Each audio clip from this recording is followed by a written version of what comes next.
사랑하는 여러분, 우리는 모두 어떤 음성을 들으며 살아갑니다. 세상의 소리, 사람들의 평가, 과거의 기억, 미래에 대한 불안, 그리고 내 안에서 끊임없이 울리는 생각의 목소리들. 하지만 이 모든 소리 가운데서 가장 중요한 음성은 가장 조용하게 들려옵니다. 그것은 바로 하나님의 음성입니다. 하나님의 음성은 크지 않습니다. 귀를 찢는 천둥 같지도 않고 눈부신 번개처럼 다가오지도 않습니다. 오히려 너무 작아서 우리가 멈추지 않으면 들리지 않는 음성입니다. 몇 년 전 한 청년의 이야기를 들은 적이 있습니다. 그는 대학을 졸업하고 좋은 직장을 얻었습니다. 주변 사람들은 모두 부러워했고 부모님도 기뻐하셨습니다. 겉으로 보기엔 모든 것이 완벽해 보였습니다. 그런데 어느 날부터 마음이 이상해지기 시작했습니다. 출근길마다 가슴이 답답했고 밤이 되면 이유 없는 공허함이 밀려왔습니다. 그는 처음엔 단순한 스트레스라고 생각했습니다. 더 열심히 일했고 더 바쁘게 살았습니다. 하지만 공허함은 사라지지 않았습니다. 오히려 점점 깊어졌습니다. 어느 주일 그는 예배 후 혼자 교회에 남아 텅 빈 예배당에 앉았습니다. 그리고 처음으로 이렇게 기도했다고 합니다. 하나님, 제가 지금 어디로 가고 있는 건가요? 그날 특별한 환상도 없었고 귀에 들리는 음성도 없었습니다. 그러나 이상하게도 마음속에 한 문장이 떠올랐습니다. 너는 성공을 향해 가고 있지만 나는 너를 생명으로 부르고 있다. 그는 그 문장을 잊을 수 없었습니다. 며칠 동안 계속 마음에 맴돌았습니다. 결국 그는 직장을 그만두고 오랜 시간 기도하며 자신의 삶을 다시 정리했습니다. 그리고 나중에는 작은 공동체 사역을 시작하게 되었습니다. 사람들은 말했습니다. 왜 안정적인 직장을 버렸냐고. 너무 비현실적인 선택 아니냐고. 그러나 그는 조용히 웃으며 이렇게 말했습니다.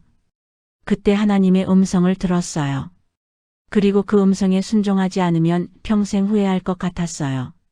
그의 삶은 이전보다 훨씬 단순해졌지만 얼굴에는 설명할 수 없는 평안이 있었습니다. 사랑하는 여러분, 이것이 하나님의 음성입니다. 인생의 방향을 바꾸는 작은 속삭임. 하나님은 지금도 말씀하십니다.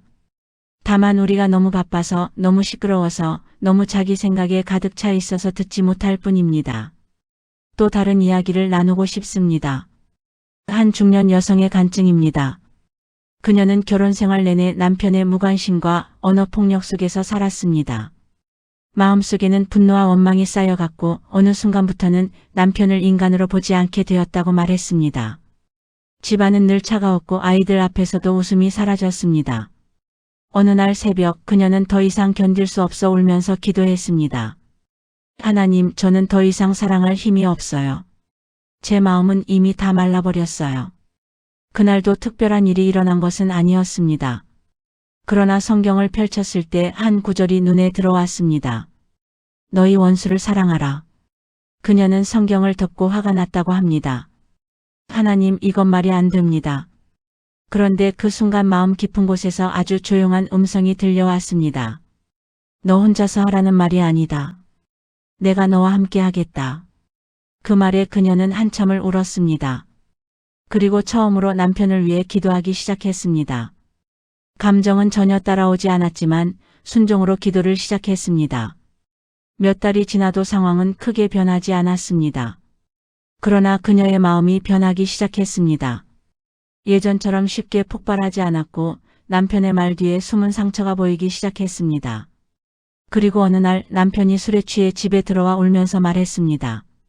나 사실 회사에서 너무 힘들었어. 그런데 집에 와도 쉴 곳이 없더라. 그날 이후 관계는 서서히 회복되었습니다. 그녀는 말합니다.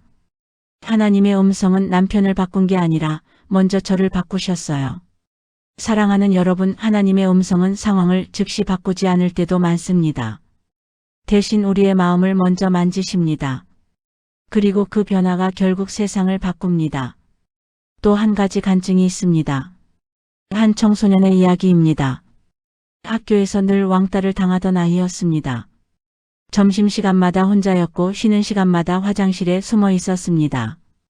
어느 날은 너무 힘들어서 죽고 싶다는 생각까지 들었습니다. 집에 돌아와 방에 들어가 문을 잠그고 울다가 책상 위에 있던 성경을 무작정 펼쳤다고 합니다. 그리고 눈에 들어온 문장이 있었습니다. 내가 너를 보배롭고 존귀하게 여긴다. 그 순간 아이는 말합니다. 가슴이 뜨거워졌다고. 누군가가 자기 이름을 불러주는 느낌이 들었다고. 그날 이후 삶이 갑자기 쉬워진 것은 아니었습니다. 여전히 학교는 힘들었고 친구들은 차가웠습니다. 그러나 아이의 마음 안에는 새로운 중심이 생겼습니다. 하나님이 나를 귀하게 여기신다. 그 믿음 하나로 버텼고 결국 상담사가 되었으며 지금은 상처받은 청소년들을 돕는 일을 하고 있습니다. 그는 말합니다. 제가 들은 하나님의 음성 하나가 제 생명을 살렸어요. 사랑하는 여러분, 이것이 신의 음성을 듣는 사람들의 이야기입니다. 특별한 사람들이 아닙니다. 평범한 사람들입니다. 다만 그들은 한 가지를 했습니다. 멈추었습니다. 귀 기울였습니다. 그리고 순종했습니다. 하나님의 음성은 언제나 순종을 부릅니다.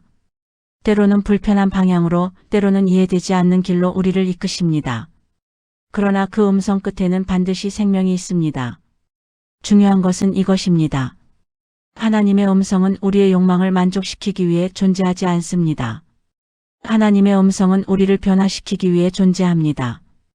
우리를 더 낮아지게 하고 더 사랑하게 하고 더 진실하게 만듭니다. 그리고 반드시 기억해야 할 사실이 있습니다. 모든 영적인 느낌이 하나님의 음성은 아닙니다. 그래서 우리는 늘 말씀과 사랑으로 분별해야 합니다. 진짜 하나님의 음성은 교만하게 만들지 않습니다. 남을 정죄하게 만들지 않습니다. 오히려 자신을 돌아보게 하고 타인을 품게 합니다. 사랑하는 여러분, 하나님은 지금도 여러분에게 말씀하고 계십니다. 문제는 우리가 얼마나 듣고 싶어 하는가입니다. 오늘 이 순간 마음을 잠시 내려놓아 보십시오. 걱정도 계획도 상처도 잠시 내려놓고 하나님 앞에 서 보십시오. 그리고 이렇게 기도해 보십시오. 하나님, 말씀해 주세요. 제가 듣겠습니다. 어쩌면 아주 작은 감동으로 올지도 모릅니다. 설명할 수 없는 평안으로, 한 문장의 말씀으로, 누군가의 우연한 한마디로 다가올지도 모릅니다. 그러나 분명한 것은 이것입니다.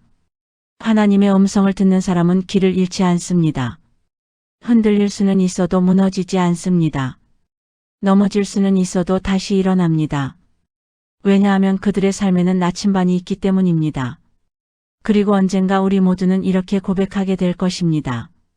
주님, 당신의 음성이 제 어둠 속 빛이었고 제 인생의 방향이었으며 제 영혼의 숨결이었습니다. 오늘도 그 음성 앞에 귀 기울이며 살아가는 우리 모두가 되기를 간절히 바랍니다. 이 글이 도움이 되셨다면 구독과 좋아요 부탁드려요. 감사합니다.